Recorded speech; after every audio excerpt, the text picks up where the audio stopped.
تفسیر القرآن آج کا سبق سورۃ النساء آیت نمبر 150 سے 152 تک۔ اعوذ باللہ من الشیطان الرجیم، بسم اللہ الرحمن الرحیم۔ ان الذین یکفرون باللہ ورسلہ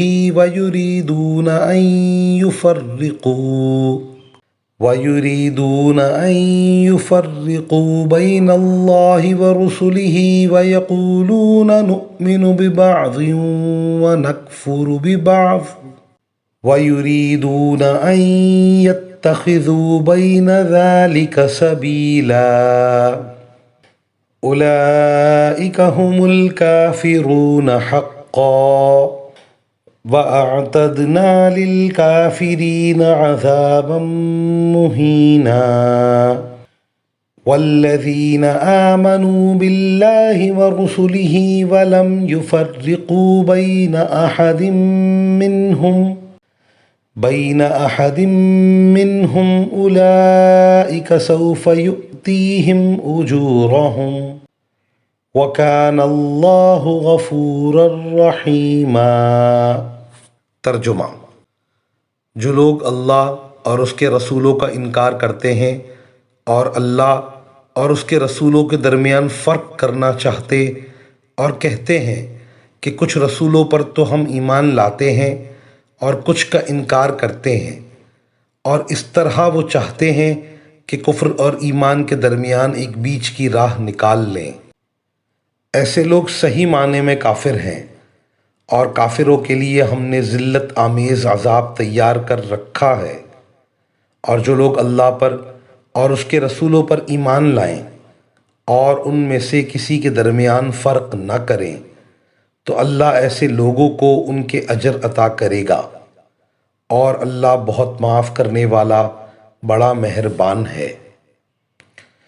جو شخص صرف اللہ پر ایمان لائے اور کسی رسول پر ایمان نہ لائے، یہ بھی کفر ہے، اور یہ اللہ تعالیٰ اور اس کے رسولوں کے درمیان تفریق کرنا ہے۔ اور بعض رسولوں پر ایمان لائے اور بعض کا انکار کرے، یہ بھی تفریق ہے، کیونکہ کسی ایک رسول کا انکار کرنا بھی کفر ہے۔ اس آیت شریفہ میں یہود و نصارہ دونوں کا ذکر ہے۔ یہودیوں نے حضرت عیسیٰ علیہ السلام کی نبوت و رسالت کا انکار کیا، اور یہود و نصارہ حضرت محمد صلی اللہ علیہ وسلم کی نبوت و رسالت کے منکر ہوئے۔ اللہ تعالیٰ کے ہر نبی پر ایمان لانا فرض ہے۔ جن لوگوں نے کسی بھی نبی کا انکار کیا، ان کے بارے میں اللہ تعالیٰ نے فرمایا اولئک هم الکافرون حقا، کہ یہ وہ لوگ ہیں جو پکے کافر ہیں، ان کے کفر میں کوئی شک نہیں ہے۔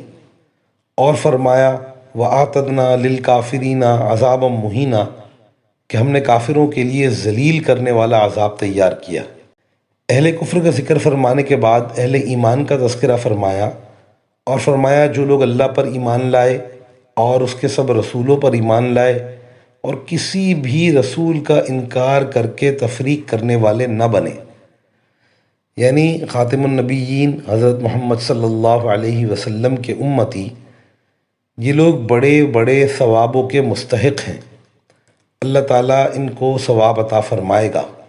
وآخر دعوانا ان الحمد للہ رب العالمین۔